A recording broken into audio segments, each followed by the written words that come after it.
Thanks for having me. This should be great. Very cool. Love it. Podcast is over here. Go. Welcome to Charlie's Cove. We have Ethan. Welcome to Logistics Nerds, your number one supply chain podcast, where we talk all things podcasts, from the complexity of supply chain to the raw reality that people don't see, the challenges, the rewards, and the hardship of being a business owner or being a C-level executive in the supply chain industry. I am your host, Manny Carrillo, owner and CEO of Talon. And on today's episode, we have Ian Weiland. Yeah, from JCT? Yes. Yeah. Yes, sir. All right. So let's get it going. So how's your day so far? Was the drive good? Yeah, I know you come from you come from Long Beach, right? I'm like, dang, okay, so this is like a $500 run. So I'm thinking, you know what I mean? You're like, hey, could I hop on a truck and make a load? All right. So obviously, I've been seeing, it's crazy. So before we go into the questions, I know years ago I saw JCT. I was on this Facebook group, right? And you guys' name just popped up everywhere. You know, sure. We have yards, we have chassis, and then obviously once you get like more into the industry, like you start seeing, I saw your guys' warehouse. It's like, yeah, you guys are like insane. It was like a one-stop shop there, huh? We are legit. There's a lot of smoke and mirrors that you will see like in the industry, and at least a lot of people I feel don't know. They don't know what they're looking at, or they may, this guy does this really behind the scenes. Mm-hmm. Unlike us, you know, half the, my take really is half of the carriers. You know, yeah. It's a one truck guy, and everything else brokers out the back because they have zero infrastructure. Yeah. But we really, you know, everything is legit. And it's a couple years back we started posting on social media, and it's fared well for us over the years. You guys have like a family of brands too, right? You guys want to elaborate that a little bit? We have incorporated some over the years, where we have the warehousing as under JTW, Junction Transfer and Warehousing. We have obviously the trucking, Junction Collaborative Transport, complete tongue twister. When he sees this, he'll kill me. But the JCT was actually a gentleman by the name of Julio Torres is the owner, and those are his initials. But what could he twist it to turn into was Junction Collaborative Transports. I don't think anyone knows us by our full name because it's too long, and it's a complete tongue twister. So we just went with JC Transports. But yeah, we have the trucking, we have the warehousing, and what has incorporated in today's structure into the 3PL brokerage arm as well. Yeah, that's awesome. So let's go into the questions. So first questions, how did you begin in the industry? Oh, I had a friend who happened to have a small bobtail flatbed. Mm-hmm. We just talked about this previously, but I didn't even know they existed. I don't even know they exist now, let alone because you can put, maybe 10 pallets on the thing, 14 pallets, which is nothing because I'll just get a regular size flatbed for the same rate. That said, I knew how to telemarket, and that was my background. So I started telemarketing steel and pipes, tubes from CFS stations, if that even exists anymore. And then it was... I branched out and started doing my own thing. And I started a Landstar brokerage office. And that's basically how I started. And I learned School of Hard Knocks. I lost a lot of money before I even made $1, not knowing what I was doing. Yeah, so you learn everything the hard way, right? You got to fail to succeed, right? I feel nowadays that those are the guys. I was that guy sending that email in saying, hey, quote me on this, all in rate only. You know exactly what I'm talking about. Yeah, I know exactly what you're talking about. So what made you join JCT? When I was at Landstar, I had a database of carriers to call from, and I ended up calling JCT because in the system, he was listed incorrectly. He was listed as an over-the-road trailer, and that's what I was looking for. And he's like, I don't do that. And I'm like, well, then I don't need you. And I'm like, well, what do you do? And it turned out to be, I'm like, all right, call you back. And, a couple of weeks later, we met for lunch, and it was for me, and I believe he would feel the same way. We've been a match made in heaven. Okay, nice. It's kind of cute playing No, Cupid. no. Yeah. What are some of the highlights of being a part of the JCT organization, both personally and professionally? Personally, I wanted it, right? So, and that's the difference maker. What I find in this industry, if you want it, you can get it. No matter whatever you want, you can obtain. It's just how much effort do you want to put into it? And when I started, I wanted it. Like I was not going to take no for an answer. Yeah. When it came to obtaining, servicing, basically giving the customers what I was selling, I was able to provide on the back end. I wasn't selling bullshit. Yeah. I was able to sell a product that actually like it got to the door. And I mean, don't get me wrong, a lot of things happened behind the scenes that I had no idea, and dumpster fire after dumpster fire. But you win when the customer doesn't feel that. Yeah. And that's where we got. Got it. Sorry, I'm gonna take a break. I saw you have a colored nail. Is that from your daughter? Oh yeah. So I just want to kind of just throw it out there. I was like, hey, we do spa day. I don't know if you can see that. We do. This was the Valentine's spa day. Nice. We do about half. We do half. I was gonna do a post on it. Whether would you consider this manly or stylish? Let me know. But we do hair. We do makeup. For the women, it does take a little bit longer than a little bit more than nail polish remover itself to get this off. It's not easy. So I just honestly at this point I just let it peel off. Yeah. How old is your daughter, if you don't mind me asking? I have a 5.5-year-old and I have a 9-month-old. Oh, dude. So she's 9 months now. It's both girls? both two girls. I grew up with 3 sisters. Yeah. And today I live with 3 women. So There you go. I'm very well rounded on strictly females. Yeah.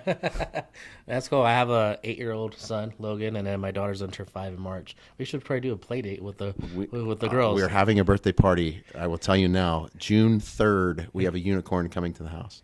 So dude. throwing that out there, June 3rd, unicorn. Unicorn. Has to be a unicorn. The hair has to be rainbow. Oh, okay. Yeah, So, I was contemplating the rainbow because it's an extra $350, but right now I really have no choice. That's where it got to. yeah. Dude, that's awesome. Yeah, dude. I was literally at that because that's going to be me tomorrow. I'm actually taking my daughter to do a pedicure, do like a daughter and daddy day. I'm going to go shopping. I'm going to take you to do the whole full experience. We did so 2 weeks ago, I did my first father-daughter dance. Yeah. Awesome. Yeah. Awesome. Yeah. Yeah. I had a blast. She's running around. She's 5. So on the scale of the kids that were there, she was the younger group and she had 2 buddies and they were just running around the whole time. But whenever I could get her out to the dance floor, I was the dad that was out on the dance floor. I give myself the title of best dancer that evening. There you go. Hell yeah, dude. Yeah. I haven't done a post on that yet, but I've got a few videos of just, Yeah, you're like the Tom Cruise, right? Sliding into the hallway. Oh, yeah. Oh, yeah. All right. So, what are some of the pain points at JCT or being a COO of JCT? What's some of the pain points that you experience personally and professionally? I know there's a lot of different pain points, right? You could talk about last year's crap, right? Sure. And then this year's stuff, it's 2 different agendas, right? Sure. It makes it more painful when the customer doesn't want to comprehend what's going on. So last year when chaos hit, if they understood the fact that the containers weren't going to return or the containers weren't going to get out, there weren't any chassis, if they understood that problem, those were not the problem childs. It was the other ones that didn't care and weren't going to, the ones that hurt were the ones that was like, I ain't paying for that. Yeah. And, you're this in the same boat. It's like, it's not my fee. Yeah. I don't want to pay for that either. Yeah. And that's where it got to. But I would say right now, some pain points and that have been over the last, other than realistically what's been happening at the terminals, for us, I believe it's technology and the adoption of technology. I know you guys just went through updating your TMS or to a new TMS. We're in the process as well. It's as a trucker, that's where our industry is right now. That everyone's adding some sort of Visibility, right? visibility. They want visibility, data sharing, tracking, tracing, getting all of what used to be this system, this system, this system, this system into a readable version of one version that the team, each department can follow. It's been a roller coaster. Nobody sees that part. Yeah. But that getting them to adopt, and then having the adoption of the programs take effect. It's time consuming. It's quite time consuming. Yeah. No, it makes sense too. Do you have a current TMS provider, or you're doing your own? We have one in house. Nice. For years, we were on paper, meaning we call them T cards, but basically the wherever the paper was at was internally where we thought where the container was. So if it were pre-pulled to what we would call, yard one, it was sitting in the yard one slot. If it's dispatched to driver 25, it's sitting in driver 25's, what would be his bin. So if he terminated the container, check the termination, and then take that piece of paper and then complete the process. Where, yes, it's time consuming. Over the years, it worked because we knew the system, and now everybody they want their data integrated, but at the time, it wasn't a necessity, and that's how we operated. And we were very, very good at our internal machine. That's crazy. You literally had a physical CRM, right? 100%. I have, to this day. It's backed by the TMS, but I have my sevens. I have literally for 7 a.m. appointments. I have a pile of 7 a.m. of 10 papers. 8 a.m. I have a pile of 10 papers, and so on per time slot. It's backed in the TMS. Yeah. And it's our safety net while we work our way out of what would be paperless. Yeah, that's awesome. And then honestly, sometimes you have to implement that old school traits into the new school traits, right? Too.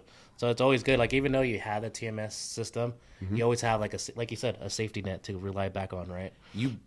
I think a lot of people that come in right now, if they don't know how to run what was the old school and they just know how to what would be manipulate their system, at the end of the day, do they really know how to dispatch? And they know how to manipulate the computer to get it to do what they want. Yeah. Where our goal has always been, okay, let's get this guy to dispatch. Okay, you want to dispatch? Let's train him on dispatching, and then we'll train him on the system. So that way, that again, whenever I train somebody and have somebody in the office, like as an employee, I want them to be able to go if they succeed or wherever they go next in their journey. I want wherever they go next to say, "Damn, Those guys awesome. you know your shit." Yeah. And we're old school in that nature. Like that's our first kind of gauntlet, if you will, of the training. Is like, this is how it happens. Forget the system. The system's second. Second is an aftermath. How does it happen? What happens internally? Who's affected? And how do I get the results? How do I get the results for this container that we've promised the customer we'd give them? Yeah. And then we'll train on the TMS. Oh yeah, no, it's definitely a good trait to have, because I know bringing new dispatchers or just an industry, they rely on TMS. Don't get me wrong, TMS is great, but it just, you have those old school trait and you have that dispatcher, then they learn old school ways, right? And number one, they're problem solvers. You get a lot of there's a lot of dispatchers out there that don't have that problem solving trait. You know what I mean? Oh yeah, 100%. Yeah. We had today APM started a testing phase for their hoot gate, and we did, I believe we did like 8 containers this morning. And the issue, it's not set yet, so it's given that we're gonna have, there's gonna be some hiccups. Yeah. But the ability to solve or to communicate with the driver to solve those problems, it's AKA the phone calls don't come to me, or the phone calls don't get, they're handled at a dispatch level, and you don't get that 11 p.m., 4 a.m. wake up call. Yeah. Destiny. Love that. Just someone there to answer the phone and basically, if they have to Band-Aid it, fuck it. But Yeah. as long as they don't call me and wake me up and I'm getting my normal sleep time, I'm golden. Yeah. Did you have a lot of those sleepless nights? We used to. Our first dispatcher during the day, dayside dispatcher didn't start till I believe at the time they want to start at like 6. But if you start scheduling the loads for 5, drivers are hitting the yard at 4. Containers got a flat. Somebody didn't crank the crank up high enough. Whatever it may be, those type issues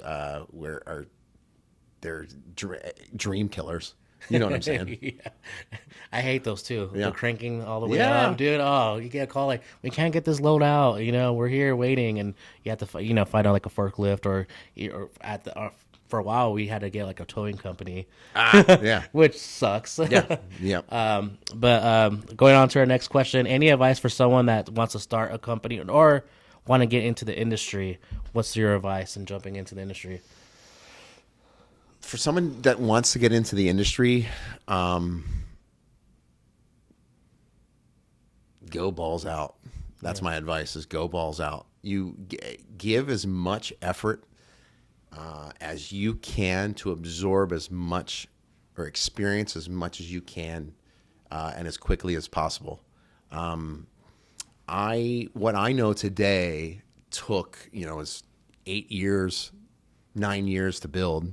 As far as the experience level, if I knew today what I knew then, I would have saved myself a hell of a lot of time. Yeah. As well, logistics for me was secondary. I say secondary, was probably like my 8th or 9th choice as far as a job. Younger people don't necessarily. You don't go to school for logistics. Most don't. Let me put it that way. They don't teach it in high school. It's just one of those, I would say, almost blue-collar things that just exist. Mm-hmm. That if you don't know it's there, I mean, if you don't know it's a choice, you won't do it. And had I known 10 years prior that I could have done this, I would have, jumped right in. But not knowing is what caused me to get, that delay. That 10-year delay to where I'm at. Yeah. I didn't start till I was like 30, 32, 34. But I would have. I thought you're 32 now. No. It's honestly, it's the Botox. The Botox, there you go. Yes. That's been Rancho Cucamonga, ace there's in a the hole. Botox place. I'm just kidding. Scratch that. One of my daughter's friends that lives, a few streets up, he happens to be a dermatologist. Oh, there you go. Yeah, home run. A home run. Like, Yeah. Does he have like those Botox parties? We haven't done that yet, but I've brought it up. Yes, my wife's actually a physician, and the first time, funny story, we thought it would be a good idea. This is 4 or 5 years ago. We thought it'd be a good idea to, let's do this. And my wife she does pain management, so she's knee, back, shoulder injections, but she does needlework, so she does injections. Skin injections are different, just a heads up. Okay. So in case you meet somebody and experience that, do not pull the trigger. Okay. We have a nurse that comes to the house, and an injection nurse that supposedly does this kind of work on the side. Okay, cool. So she comes to the house. My wife went first.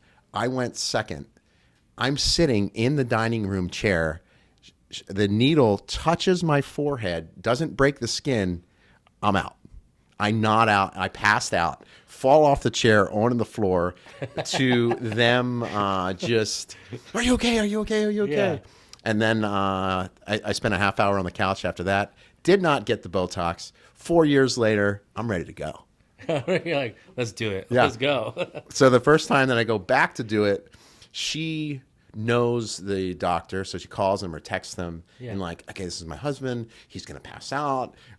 Just basically sets me up perfectly for them to like look like the idiot as I'm walking in, which is fine. Yeah. And so they tilt me upside down. So my chair is like a dental chair, if you can imagine. Yeah. And my head is essentially like leaning back. Like if this were my head, I'm like down like this, and just I look like a complete idiot. But now I'm trying to get the lines out. There you go. There you go. Well, you're looking Reduce good. reduce the logistics age. This is the only thing. This is what's next. But Do they actually this do that? completely scares me. Oh, Completely scares me. I don't even want to talk. I don't even want to get into it with her. But she's she's investigating for me. So we'll see where that goes. Well, you look good for your age. I thought you were like If I'm 32, tw- if I'm- 33. If I'm 25 in like 10 years and I come back, I got work done. So, Or if I'm like this. please don't be like those. Yeah. Also, going to your next question, and obviously you don't do this on your personal time all the time. So, what else do you do on your personal time? The logistics time, the time necessary to maintain customer satisfaction is a lot as far as like office time or communication time with the customer. It took me 5 years to be able to let some of that go.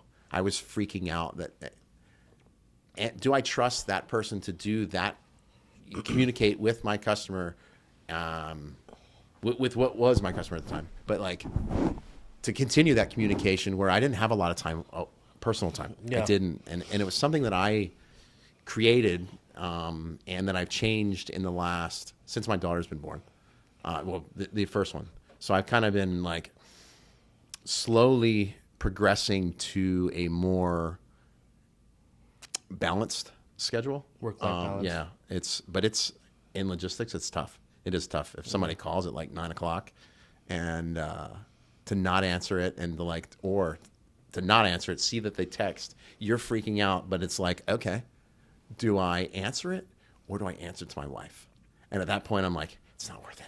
Yeah. Talk to him tomorrow. Let me talk to my wife. Let me answer the wife because she's more ruthless than he's going to be tomorrow morning. Yeah. That's typically what happens. But now I enjoy hanging out with my kids. I really do. Good.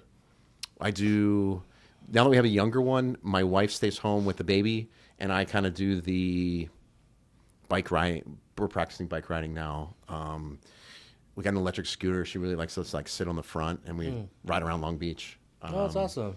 So and participating in those, and I'm sure you've gone through this, but participating in those events and seeing their face, like at the beach, in the sand.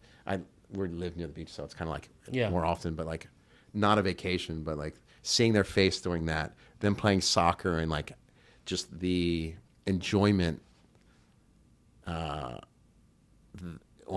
your child's face, where you got 8-year-olds, so like 9 years, 10 years ago, you would have never imagined it's like that. Oh, no. And Yeah. I'm the same way. I would have never thought it was going to be that, I guess, memorable. Yeah. So It's I family time. enjoy spending time with them. I work out in the mornings too. I work out 3 days a week. I have a little hole in the wall gym that I go to. I say hole in the wall. It's not really, but it's a personal gym. Oh, okay. And I did a post on this probably a couple weeks ago, maybe a month ago, so when my wife we had the first baby. Yeah. She was 6 months old, maybe. My wife did a mommy and me workout class. Oh, that's and cool. she was begging. It was like, hey, she was doing this during the week. She would go, maybe 2 days a week. But they had you can invite your husband on Saturdays class. And I would participate in this class. Now, mind you, I was going from zero working out to jumping in with these moms. Yeah. Pregnant, they were just pregnant. It can't be that bad. These moms kicked my ass. Seriously? Kicked my ass. You push. It's basically a mommy and me. You push the stroller, and the stroller. The one thing that I do remember, there was an uphill sprint, and we were sprinting up the hill, and I was passed with a stroller, 2 moms pushing the stroller. I had nothing just myself, and they passed me. That was on a Saturday. The following Sunday, I was so embarrassed. Following Sunday, I joined a gym, and that's the gym I've been at ever since. Jesus, that's insane. There must be Yeah. some like top level, like top Right. athletic That's moms. maybe they showed up that day. I'm not sure, but You know they're professionals. yeah, Professional fill-ins. athletes. Fill-ins. Maybe my wife told him to come. Say Yeah. he needs to go to the gym. Well, that's good though. Like, yeah, I honestly believe like spending time with the kids and Sure. soccer. Going back on that, or like say take them to the beach or vacation or like little stuff. We take them to Disneyland. They have annual passes Yeah. now. So just a face they get, right? And then it's funny because when you start building more of those moments, and when you go out for work travel, they get so attached to you. You're like, where are you gonna go? You're like, you don't have to go. I'm Yeah. like, trust me, I gotta go. Yeah. Gotta pay the bills. Were you born and raised in California, or like, tell me who you are, where you come from? I know I'm kind of backtracking a little bit.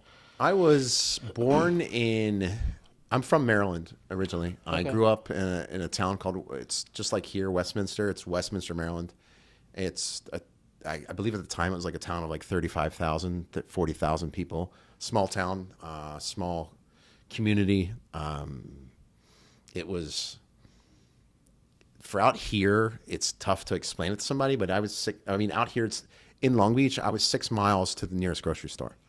I was, you rode your bike in the neighborhood at the time. You played baseball in the backyard because we had the yards where I'm from. It wasn't measured in square feet like it is here. The yards were half acre, full acre, and stuff like that. Yeah. So but I grew up there, and I stayed there. I came out here in 2009. Super Bowl Sunday 2009 was my first day in California, and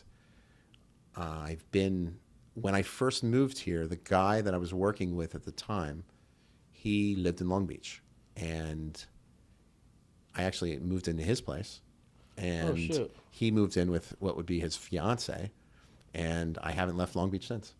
Yeah, that's awesome. Yeah, that's crazy. And I'm assuming you love California now. Are you a California dreamer now? You can't.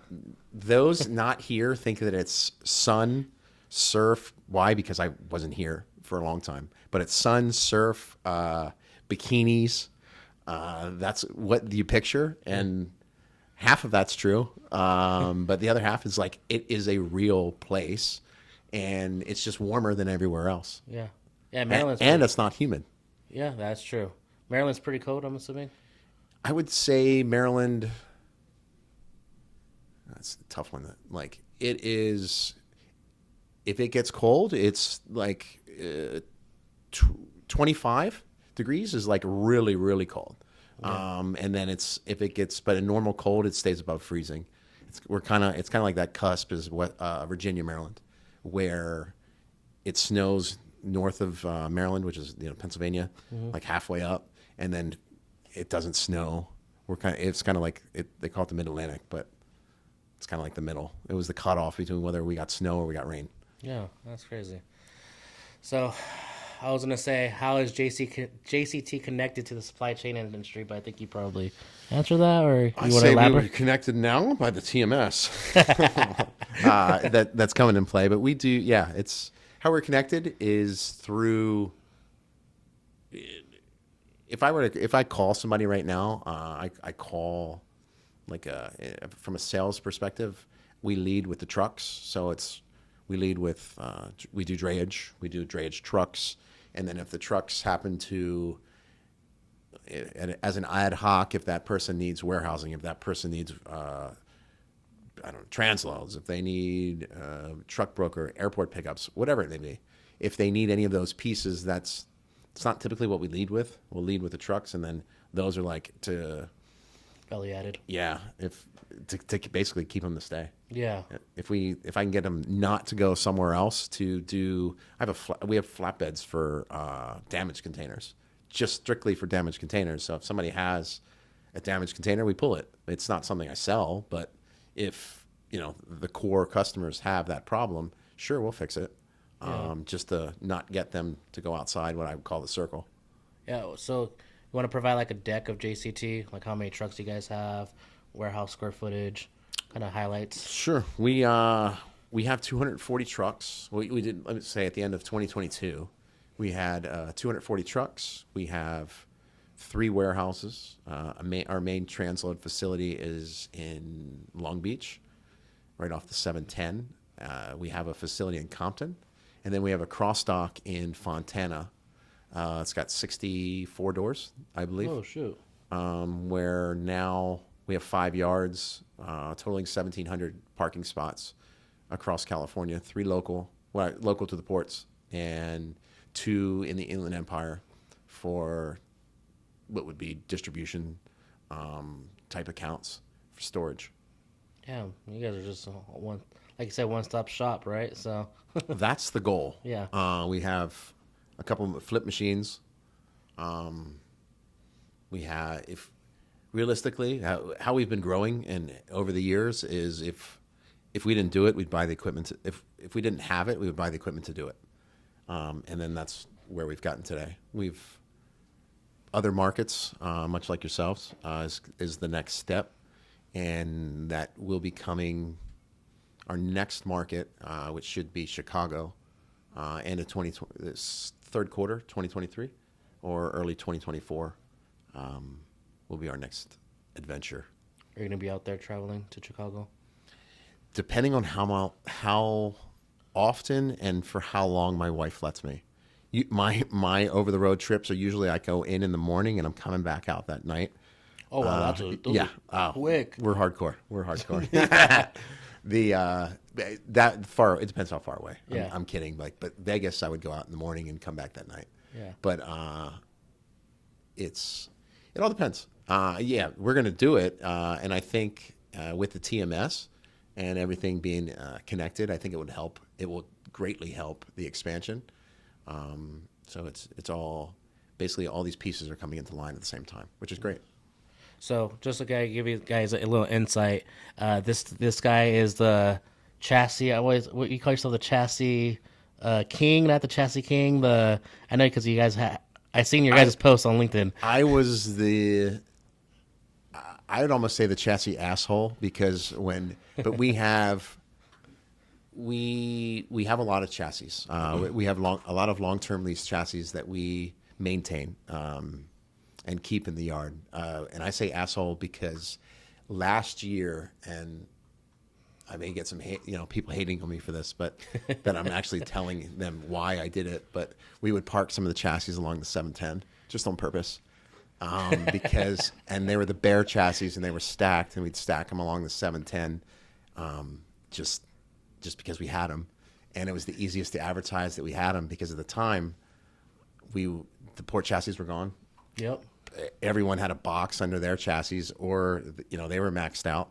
And I would say for a good 3 or 4 month period of time, we were one of the only guys in town that were rotating chassis and had extra chassis, had extra equipment. We're a little over, just over 2,000 pieces now. Damn, that's a lot. And it's a lot right now. It looks like a lot and makes you want to shoot yourself when you see I got 1,000 stacked chassis right now. Every day. From your perspective, customer perspective, oh good, they have them. Our perspective, shit, this thing's cost me a fortune. Yeah. But that's the chassis has been the name of the game, and I think my shtick has always been the chassis. If I can control the chassis, I can control. I posted this again to one of the steamship lines that they were saying, we don't need chassis right now. You don't need chassis. Chassis are just basically I think he was clowning on me a little bit, but the beauty of it was, I responded as such. I said, I can Walmart the shit out of the market right now. I'm not spending $40 a day on chassis like half these guys are. Yeah. So good luck. I can match your rates, and I'm smoking you on the back end that I'm not going to have the problems that you're having. And I basically Walmart yourselves right out of the dip, and come out on top. That was, it didn't get that bad, but yeah, that was the idea when everything just started going bananas, and bananas in the sense of like there's no work and Yeah. everybody's like freaking out at the same time. Yeah, but I think like leading to that no work. I think like after Q1 probably start picking up. That's what I've heard. For us, we've started picking up 2-3 weeks ago. I'm being told end of Q2, beginning of Q3, like back to what would be the normal peak, but everyone's a guess because the lines, if they haven't booked in Asia with the lines yet, or the POs haven't been placed, how does anyone know? Yeah. No one, the orders, it's all speculation. And I can speculate, sure, that's going to be like this year. It's just a matter of, it's going to happen, but it's he who holds on the longest. I mean, from our perspective, he who holds on the longest wins. And how long can you do it? Yeah. That's good. Yeah. Now, yep, we don't have 2,000 chassis, but I know we are at around like 200 chassis, so I think that's a good size for me. Yeah, for sure. It's like if they're rotating right now, heck yeah. Yeah. We're trying to keep our chassis in use and stuff like that, but yeah, it's just. Do you see it scary for a lot of people? Because thankfully for us, we have contracted work, so we're kind of protected a little bit during this recession. Sure. Are you guys? Do you see a lot of people out there that are kind of scared where the market's at? You talk to them, you can feel it. They won't. Our market is weird because we're buddies, but like a lot of guys in our market are not buddies. Yeah. And they are enemies, and they won't publicly say it, but truckers don't like other truckers usually. That's my take down by Wilmington. Yeah. It's kind of, I mean, some will work with each other, don't get me wrong, but at the end of the day, like when they're quoting against the same business, it's like, no, screw that guy. That's what I see. But we live in our own world where I'm at. Yeah. We have the chassis, the yard, the customers, the one-stop shop ability. I try to like get customers that fit most do, but like I can throw them into my mold and they don't have to go anywhere else. And if I can encapsulate them like into our model, which the chassis is kind of like seals the deal, I can basically shield them from any sort of market manipulation that may occur. Yeah. But as far as fear, a lot of guys with yards, if they're not ad hocing, selling, daily storaging the yard, it's tight, and you're just keeping the yard in house right now. It's tough. Obviously not as many as before, but you see it like how quickly are containers returning and emptying and returning right now. Everything is like they want it yesterday, or they want it in 2 hours from pull, and then the thing will, minus the MSCs, but everything will return like the next day. Yeah. So what was a 6, 7, 10, 12-day chassis is now a 2-3 day chassis, where everything's just turning. Yeah. The warehouses aren't full, and if you per diem'd out, you can obviously probably fill the yards, but this guy has it. We just haven't gotten to that point to utilize those services. Yeah, but going back to you say like truckers or truckers' enemies type of thing. For me, in my opinion, I feel like this industry is like $1 billion. I could say I don't want to be like the whole Shark Tank thing, right? Yeah. It's $1 billion. Like, number one, never fucking say that. Yeah. But it's there's a lot of money in this industry, right? So it's like you could share the wealth, in my opinion. 100%. Yeah, 100%. If you think you can all take it all in to yourself, then I mean that's a wrong mindset to have, in my opinion. Agree. I think a lot of times it's the sales angle that will have that mindset because this is my account, get away from my account. Yeah. And it's like, come on, really? Yeah. Okay, no problem. Yeah. And people get their feelings hurt. But it's tough. It can be tough. I mean, it's like anything else. You have your friends, like the guys that you don't like, the guys that you are cordial with, and it's just who falls into what box. Yeah. I fall under the Dre Amigos box on his. Yes, we are Dre Amigos. Yeah, Dre Amigos. So hashtag that on your guys' when you guys post that up. So how many employees does JCT have? Was it always that size, or where did it get to? where did it get to that size? When we started, there were 8 of us total, and that was all functions: accounting, dispatch, what I would call a CSR, and sales, like those functions. We're covering from 6 a.m. to 2, 3 a.m. The night guy would take the phone home, and you just hope not many drivers called. Poor guy. Poor that guy right? is. So to where we're at now, we're solely office. We're around 80, 85, to do what are the same functions as what we were doing before, but it's just with more trucks. Each truck or number of trucks, you add like one admin, one invoicer, one. There's a formula, I'm sure, but it's kind of like It's on your head, probably. Yeah. We have. You just know it. We've gone from, and I know it. I've gone from the asshole. I was a screamer back in the day. Oh, you were? Yeah. I was a screamer. We would work a lot of hours, and then we went from, realistically worried about ourselves at one point to worrying about the people.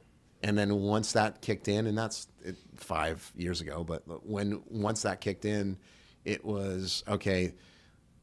Let's not max everyone out. Everybody, okay, at 8 hours, let's hire another person. Let's do this person a favor. Let's do this position a favor, because realistically, if that person's happy, so is the customer.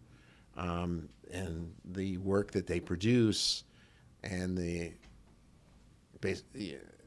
gets the results that we want. There's the belittling of people, or the screaming, or the yelling. Realistically, at the end of the day, it doesn't get you anywhere. Yeah. And a lot of times it just gets you a negative attitude on the other end, and it turns shitty real fast. Yeah. And it over time, it bleeds negativity. I can't picture you as a screamer. Yeah.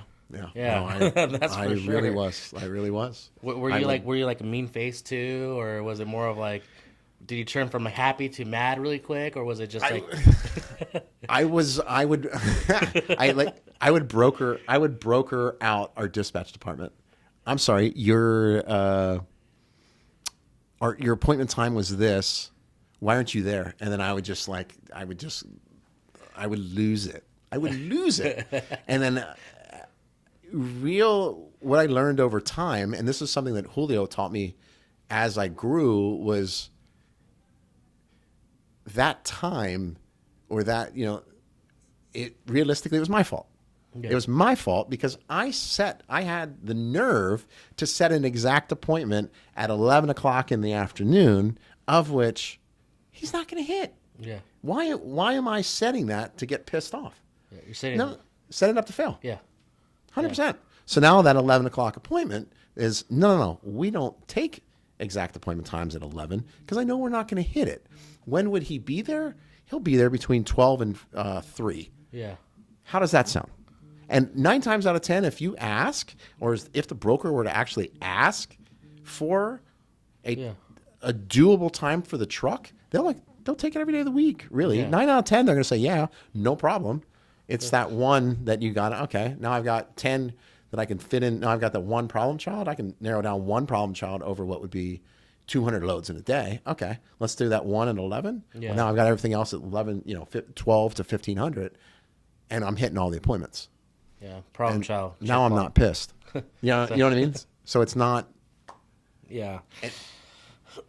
It's the There's a mastery behind the scheduling of deliveries with short hauls. Yeah. Yeah, because when you're referring to deliveries to your warehouse, right? I'm assuming. No, deliveries to appointments. Customer warehouse. We run 70% outside warehouse, 30% to transload.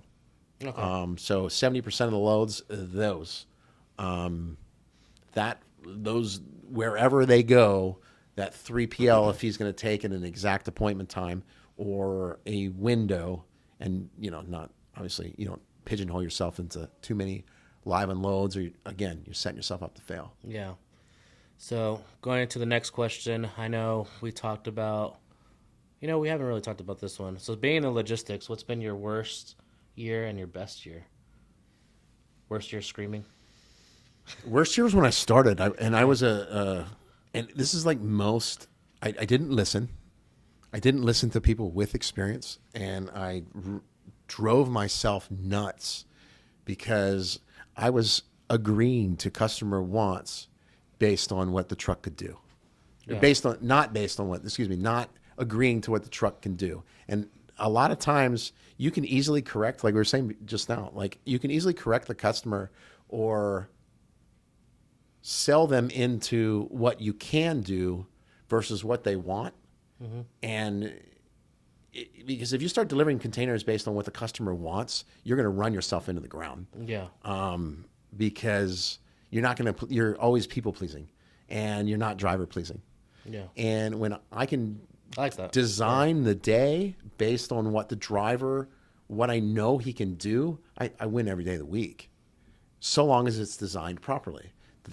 I say designed properly, but the design itself is based on the schedules and the capacity per day, obviously, but like based on what the schedules of each delivery or the massive scheduling of the deliveries.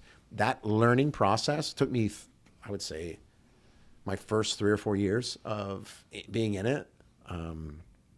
Those were the most difficult because I would put myself in a position, I'd say, yeah, we can deliver that or pull that container in an hour. Yeah, sure.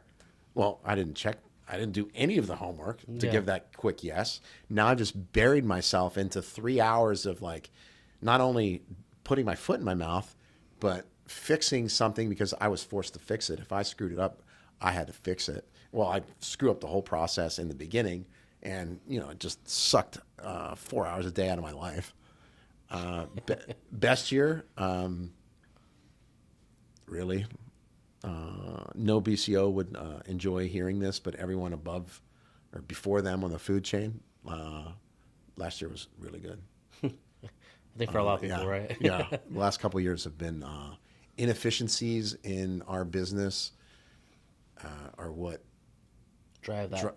That cost. the profit. Yeah, it drives cost up, and the profit to the providers up as well. So any provider touching what would be that box, everyone had great years, just due to the efficiencies, but also it was due to the volume. Yeah. We had a bananas volume. I mean, if you look at the numbers that the Port of Long Beach just put out, or Port of LA, I don't recall which, but we're down 20% of where we were last year or something like that for Which January. is not normal because it was super crazy last year. Yeah, and I just think that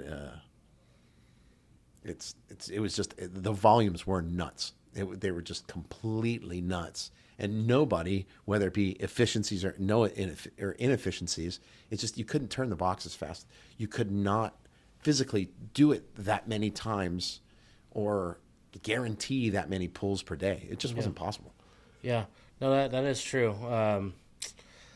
Yeah, I just think the inefficiencies as well, like it was bound to happen, but I think COVID just kind of accelerated that process, right?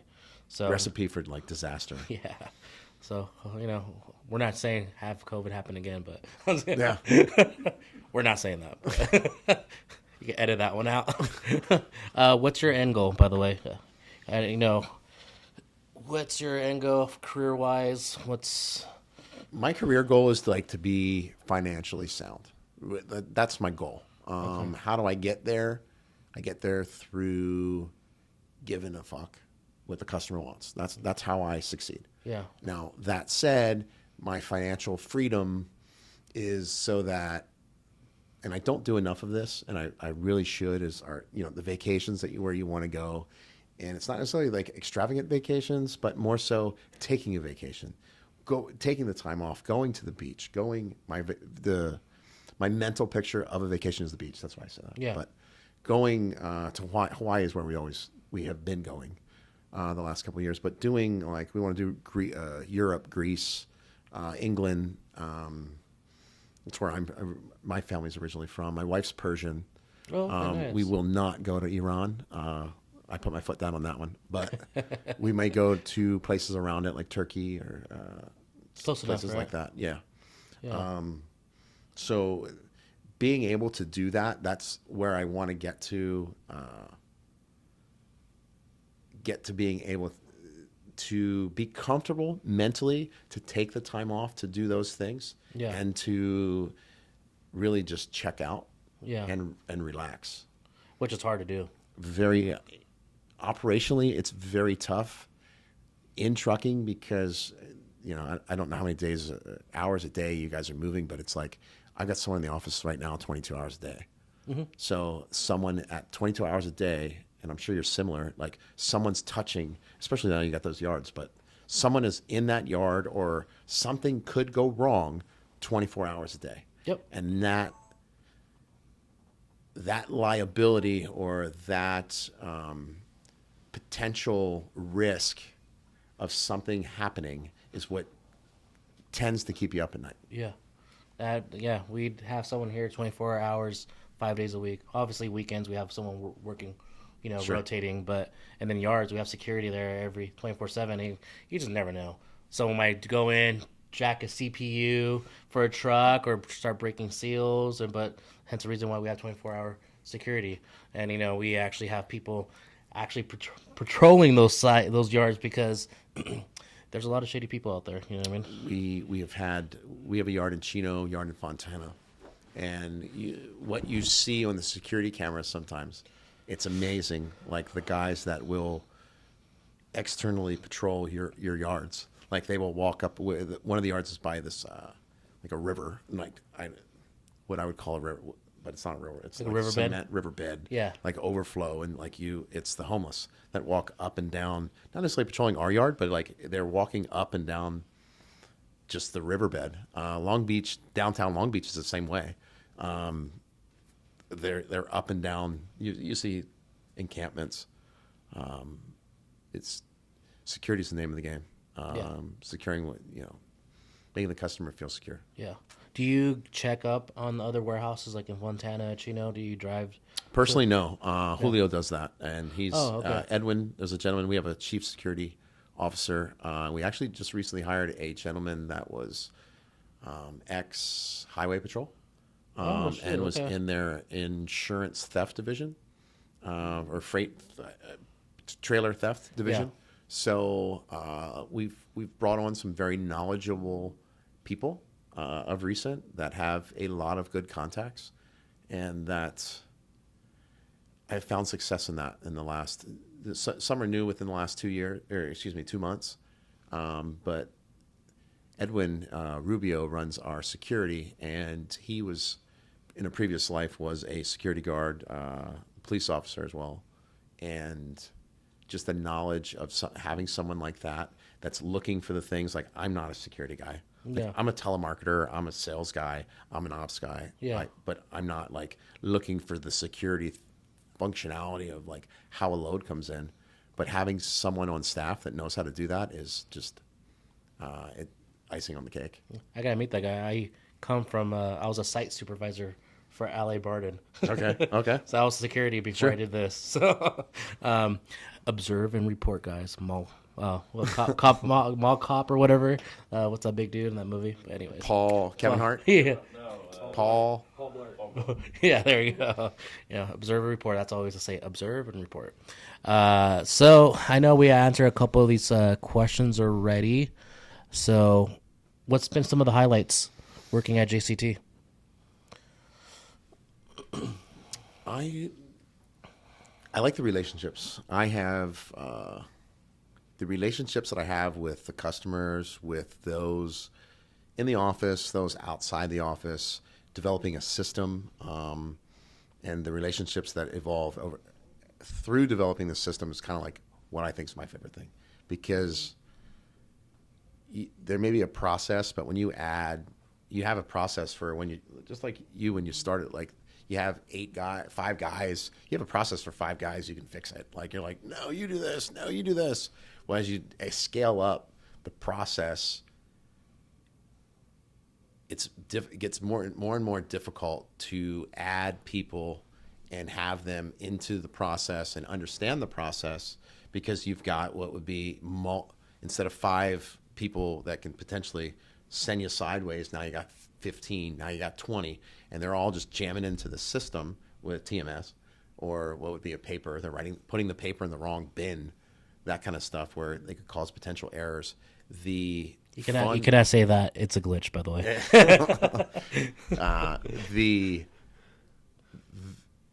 In the development of that and the development of the people, I think is fun. It's fun to see them grow. I mean, now we have managers. We didn't have managers before. It was just like, okay, I would do it, or I was the manager. Yeah. Where we had 2 layers, what would be managers and dispatcher CSRs. Where now we have a CSR manager, we have a sales department, we have a account management department, we have sub departments that are able to divide out the amounts of work, and watching each person basically manage their workload, their departments, and grow with that has been fun. It's tough I don't know how to explain it, but it's in watching them, because they may not see it themselves. Yeah. But when you can see them grow, grow occupationally, I don't know if that's the right word to use, but and know what they're talking about, it's fun, but also to me it adds a sense of ease, because okay, I can take my eyeballs off that one piece now because I know that person's watching it. Yeah. And I can take it off this piece because I know, and now 80% is fixed. Now I can eyeball this 20%. What do I need to fix here to get it and that little puzzle is mentally what I play. Yeah. On a daily basis. So a lot of people at JCT, were they new to the industry, or did you get a lot of people with experience? When we first started hiring, we were hiring for experience, because we did not train. Mm-hmm. Our training program was it was off to the races. I'm sorry, you just started today? Okay, here's your account list. Schedule me some appointments. Yeah. And if they didn't know how to schedule in the terminals, then we didn't hire them. Yeah. Depending now if it was a CSR or a dispatcher, but we lacked it at the time. We really did. Where now we have a training program, depending on which department they go through. The gauntlet of dispatch. Yeah. They'll go to the warehouse for a couple days. We do it for a month, usually about a week per department: warehouse, accounting, dispatch, and what I call CSR. For me, a dispatcher only talks to the truck. CSR is customer facing, and different people call them different things.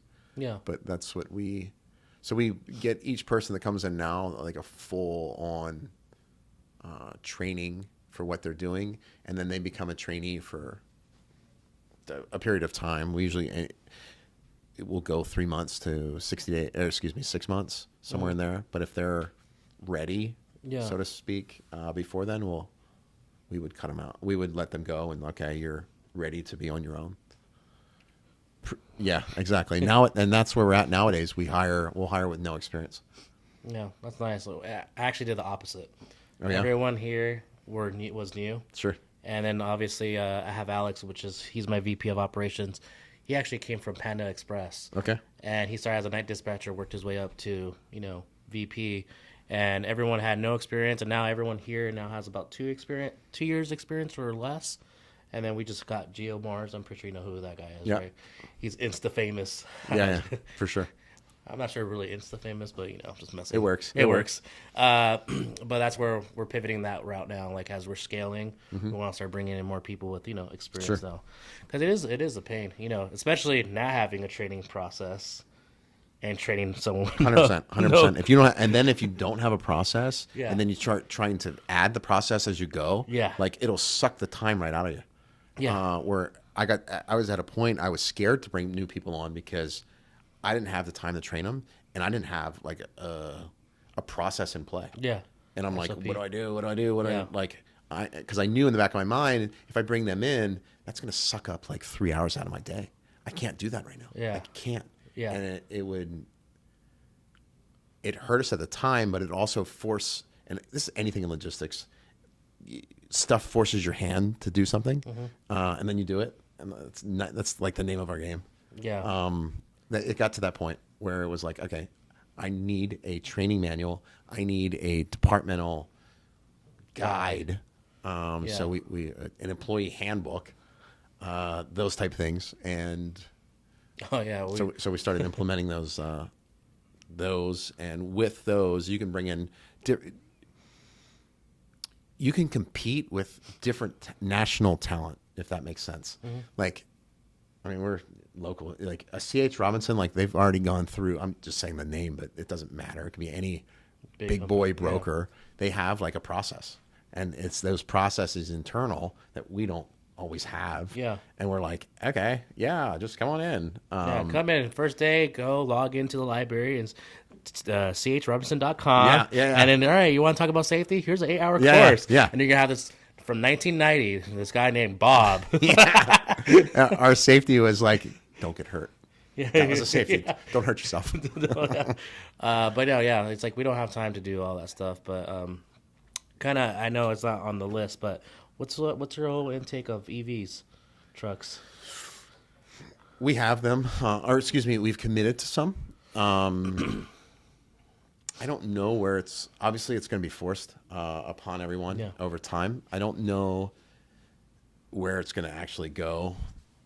In the near term, the charging is obviously the problem, or keeping a charge, maintaining the battery life, the life of the battery, whatever, not maintaining, but like when it gets to 200 miles, are you going to be dead? They're like, this is the battery dead? Like, how soon do we know? Just the unknowns of how they will operate on the day-to-day are going to be tough, or it's a learning process. Yeah. How do we dispatch them? That'll be a learning process. I have not gotten to the point yet where I'm seeing it able to sell on the spot market, because if obviously they cost more. So I mean, if you got a guy emailing in for a rate to Ontario, and I'm like, yeah, I can give you an EV rate. He's like, yeah, I want that. Oh, well, here's your diesel rate, and it's $200 less. And he's like, I don't want the diesel.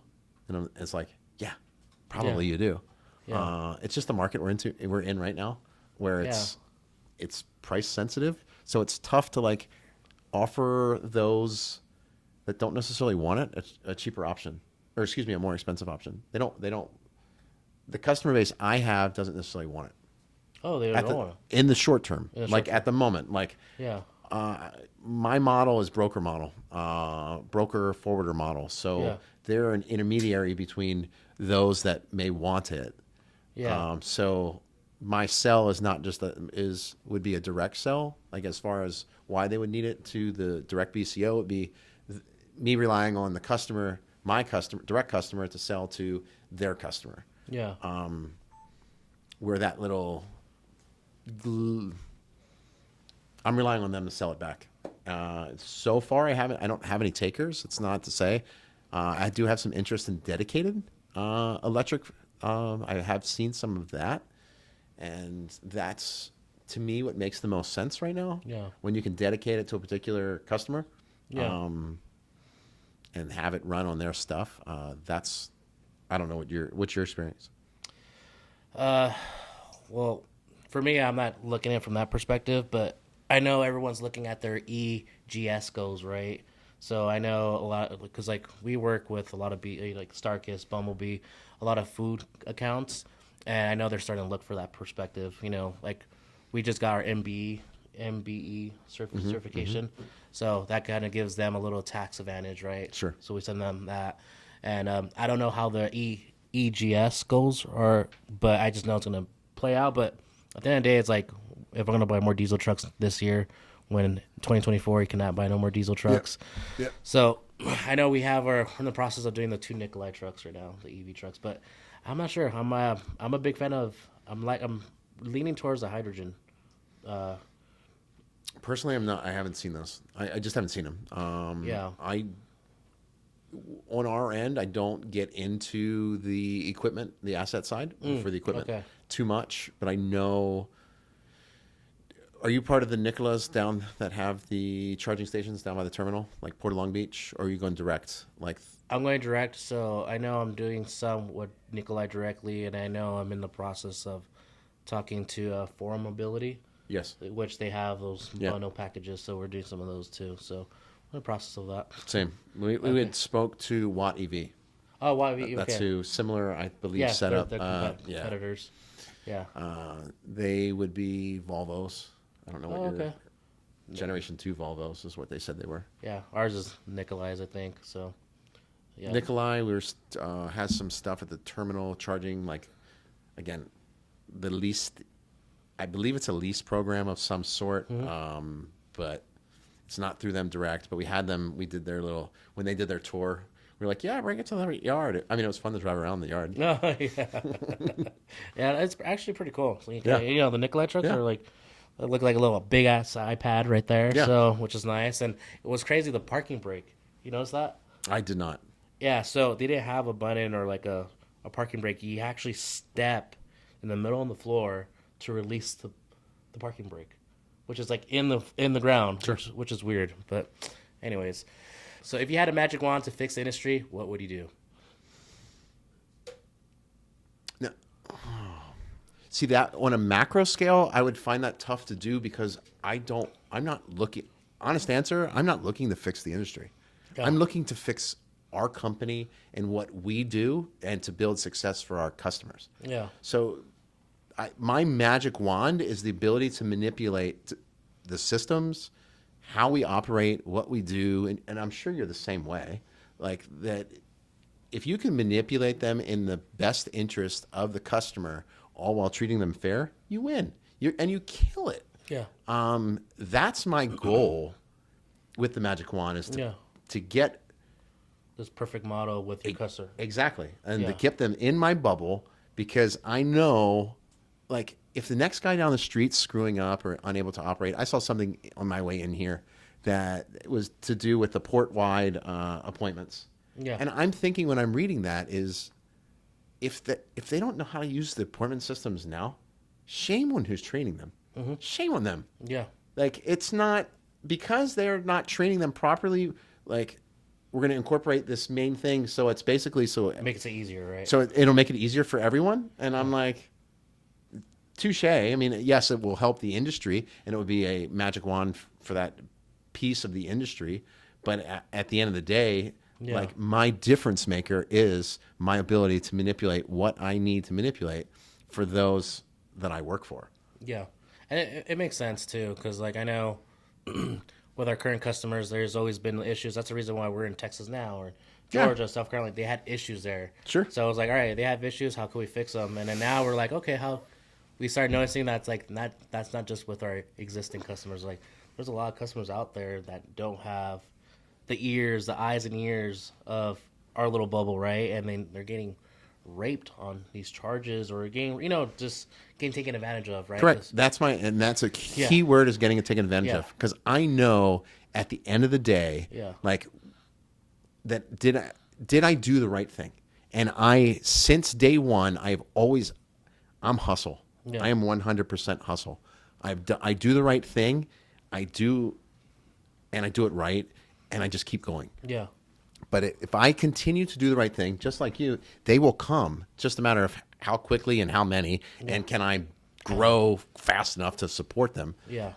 Where, like you said, there are a lot of dirt bags in our industry. They just are that they want to they're gonna get the grand slam today, charge the guy an extra $1,000, but they're gonna lose him tomorrow. And now I'm more of a guy. I've done this. I've mentioned this before in general, but like, I'm more of a singles guy. If I can hit like 1,000 singles, like minimal profit, but a lot of them, I'm winning. Hey, small money makes big money. Yeah, I'm winning, and I will. But the grand slams, I mean, sure, those will be my one-off, like, spot type stuff in the middle of peak that someone I don't know that needs a favor. Yeah. You're gonna get smoked at that time of year. If you're having to go into the market at that time, that means you don't have a relationship with anybody. That means that if you have the opportunity to take advantage of somebody, you're going to do it. So I don't want to be on the wrong end of that stick, and my rates are like sky high. But for my core, which you've got your core customers, you make sure they're taken care of. Yeah, and that's been my that has been what we've built JCT on. Yeah. Was a core set of customers that like, all right, I got you, you got me, and it's sometimes they win, sometimes we win, but at the end of the day, it's fair. Yeah. It's funny you say that because I know during COVID, a lot of people raised the pricing for customers. Yeah. I was actually with my customers. My actual contracted customers, I did not raise a single cent. But obviously, that longevity-wise, it built me this big relationship with them. Sure. So it just like I said, you wanted to take the money now, the $1,000 now, or do you want to spread it out in 10, 20 years? You want to build that longevity. If my customer's winning, I'm winning. Yeah. So if I can make them win and consistently win, I'm winning. And a lot of our customers are brokers, or forwarders. So if they, for instance, the steamship line may have, what do they have in a box? I don't know. I'm making up numbers completely here, but if a steamship line has if the BCO has $2,000 profit in the box, the steamship line may have $500 profit. The forwarder may have $200 to $300 profit. After paying the trucker, if I can allow them to maintain that $200 profit and basically maneuver their piece, I win. Yeah. I win. And it's just invoice maintenance is where I'm at this year. Quiet logistics. That's my goal for this year. Invoice maintenance. So you want to clarify? I want be able to maintain the ability to keep invoicing that customer. That said, how do you do that? You minimize the accessorials. You minimize the added cost after the fact. If you can do that within reason, obviously, you've got your one-off type situations. But if you can do that within reason, everyone will maintain who they have. But most people in our industry are unable to do that, and they would rather get that extra chassis day or that stop-off charge or that, I don't know, overweight charge or whatever the accessorial may be. They want to bang them out today, grab it for somebody. You're going to piss somebody off if you do it too often, and they'll get annoyed. And by the time how many of those do you have to do before the annoyance becomes too much? Yeah. And that teetering of that line is where a lot of people are at right now, because the NBCO, they don't want to deal with it, and they're in the upper. They've got the upper hand on us. Yeah, and the BCOs, what they're trying to do is they're trying to regulate the cost, right? And Sure. I think this year is they're trying to drive costs down. So obviously you and I both know, for example, chassis. You have long-term contracts. I have long-term. Am I charging those port rates? Or am I giving them? Sure. Sure. I think you could probably do play a little bit. Play a little bit. Figure out what is their want, and then build around what their want is. Yeah. Yeah, and then obviously, if we have two pre-pulls, pre-pulls to deliver to the shippers, and then a pre-pull to get it ready for appointments, do I charge two pre-pulls or do I charge one? Sure. Just different ways to maneuver. So I like how you guys are taking that approach, because at the end of the day, you want to keep. It's the only. You have to maintain what you have. You have, for our industry, everyone has probably the same customers they had before. If you had 10 customers, it's just those 10 aren't doing the volume that you need per 10. So now you got to, instead of 10, now you need 20 to 30 to maintain. But that 20 to 30, it's tough to get into those new customers because they all have a trucker right now. Yeah. Yeah. And so basically it's protect what you have is the name of the game. Yeah. Well, again, Ian Weiland, right? Weiland, yes, sir. COO of JCT. Thank you for coming on Logistics Nerds. All right. Thank you, guys.